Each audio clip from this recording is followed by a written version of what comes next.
Hello दोस्तों, कैसे हैं आप लोग। हमारी आज की कहानी का नाम है बोझ।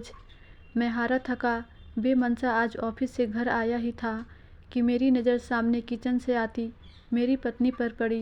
वो देखने से ही काफ़ी उखड़ी उखड़ी लग रही थी। उसकी मनोदशा देखते ही मैं समझ गया था कि ज़रूर ही कोई बात तो है, इसीलिए मीनाक्षी इतनी रूखी रूखी सी लग रही है। मैंने हाथ मुंह धोए हुए थे, इसीलिए मैंने उससे तौलिया मांगा। उसने बिना कुछ बोले तौलिया लाकर दे दिया। मैंने उसे कंधे पर हाथ रखते हुए पूछा, मीनाक्षी क्या बात है, आज तुम कुछ उखड़ी उखड़ी सी लग रही हो।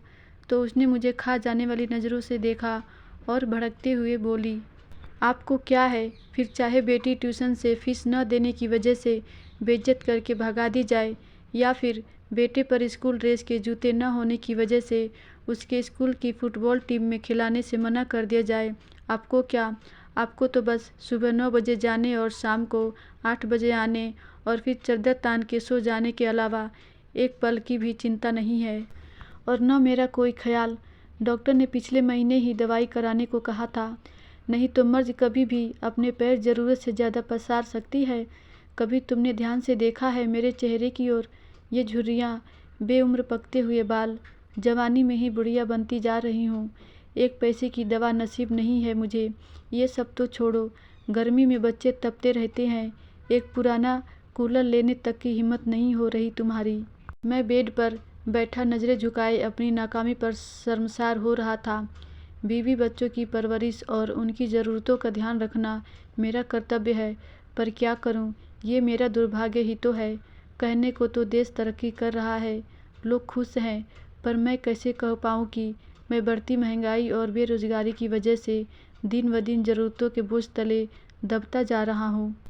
बिजली के बिल से लेकर घर के राशन पानी तक की कीमतें आसमान छू चुकी हैं, और पगार बढ़ाने के नाम पर दफ्तर में धमकी दी जाती है। नौकरियां कभी भी जा सकती है, काम नहीं है ऑफिस में, इसीलिए वही पुरानी पगार पर काम करना मजबूरी बन चुकी है। ऐसे में क्या ही करूं। मैं बैठा बैठा अपनी परिस्थिति से दो चार हो ही रहा था कि घर की दरवाजे पर किसी की आने की दस्तक हुई। बच्चों ने गेट खोलकर देखा तो पिताजी थे। अपने दादाजी को देख के बच्चे तो खुशी से उछल गए, लेकिन मेरी सांसें तेज हो गईं। पत्नी ने फिर से मेरी तरफ ऐसे देखा जैसे मानो वो कह रही हो, अपना पेट पालने के लिए तो अपनी आंतें और गुर्दे गिरवी रखने के दिन आ गए हैं। अब ऐसे में पिताजी अकस्मात आए हैं तो ज़रूर ही कोई आर्थिक समस्या को लेकर ही आए होंगे। मैंने भी नज़रें चुराते हुए एक बार फिर मीनाक्षी की ओर देखा, पर कुछ कह पाने की स्थिति में नहीं था। इसीलिए जल्दी से उठ के पिताजी के पास गया और नज़रें चुराते हुए उनके चरण स्पर्श करके उन्हें बैठने को कहा। मीनाक्षी ने भी उन्हें चरण वंदन किया और खाना खाने के लिए कहते हुए किचन में चली गई। अब मैं और भी अकेला महसूस कर रहा था। मीनाक्षी तो मुंह छिपा के किचन में जा चुकी थी। मुझे डर था पापा कहीं पैसे की कोई बात न कर दे, इसीलिए मैं जल्दी से जल्दी बच्चों को बुला के उनके पास किया और खुद वापस कमरे में चला गया। पिताजी भी मुझे जाते हुए देख रहे थे। मैं किचन में आया तो मीनाक्षी ने कहा, पिताजी ज़रूर ही किसी आर्थिक मदद की आस करके आए होंगे। ऐसे में इन्हें हम ही याद आते हैं। बड़े वाले भाई साहब को कोई याद नहीं करता। देने के नाम पर उनका नंबर आता है, और जब कोई ज़रूरत हो तो सब लोग हमारे यहाँ आ जाते हैं। वैसे तो ये सब मीनाक्षी कभी नहीं बोलती, पर इस बार उसके घर की तंगहाली इस लेवल पर थी कि उसे मरने के लिए अगर जहर खरीदना हो तो उसके लिए भी पैसे का इंतज़ाम न के बराबर ही था। एक तरफ मीनाक्षी लगातार मुझे बोले जा रही थी और दूसरी ओर मैं था जो कुछ कर पाने में असमर्थ नहीं था। अंततः मैंने मीनाक्षी को चुप रहने के लिए कहा, तुम शांत हो जाओ, कुछ भी करके कल मैं तुम्हारी दवाई और बच्चों की ज़रूरत का सामान ला दूंगा, पर अभी के लिए पिताजी का मान रखो। उनके सामने घर में क्लेश करने का मतलब उनकी मान मर्यादा के खिलाफ है। मीनाक्षी समझदार थी, पर उस पर आर्थिक तंगी का बुखार चढ़ा हुआ था, इसीलिए वो बेकाबू थी। कहाँ से लाओगे, भीख मांग के या फिर खुद को गिरवी रख के? ये मेरा काम है, क्या करूँगा क्या नहीं। तुम बस अभी भगवान के लिए शांत हो जाओ। अब मीनाक्षी शांत हो गई। वो खाना लेकर टेबल पर लगा देती है। अब पापा और मैं बच्चों सहित एक साथ खाना खाने लगते हैं। खाना खाते टाइम पापा ने एकाएक मेरी ओर देखा और पास बैठने को कहा। मेरी सांसें और दिल दोनों ही तेज हो गया। कहीं पिताजी कोई मांग न कर दे, क्योंकि मेरे पास अभी देने के नाम पर केवल वक्त ही था। उसके अलावा मैं जुबान भी नहीं दे सकता था। पिताजी बोले, देखो अभी काम जोर चल रहा है, खेती का काम बहुत है, इसीलिए अभी ही गाड़ी से वापस जाना पड़ेगा। मैं यहाँ रुक नहीं सकता हूँ।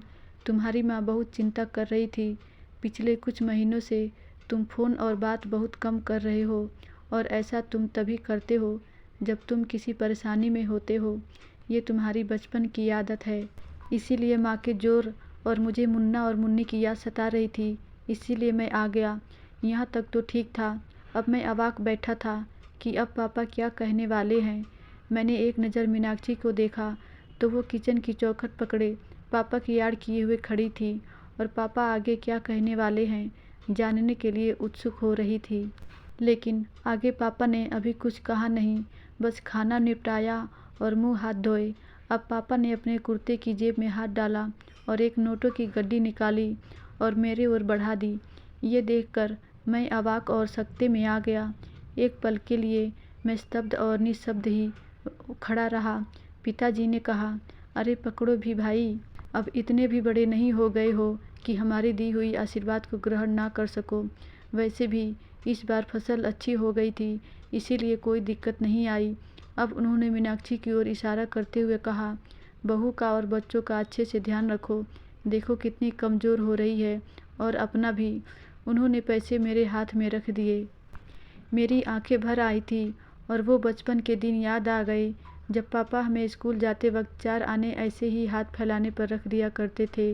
पर बस अब अंतर इतना होता था, उस वक्त मेरी आंखें झुकी नहीं बल्कि प्यार और दुलार से ऊंची होती थीं।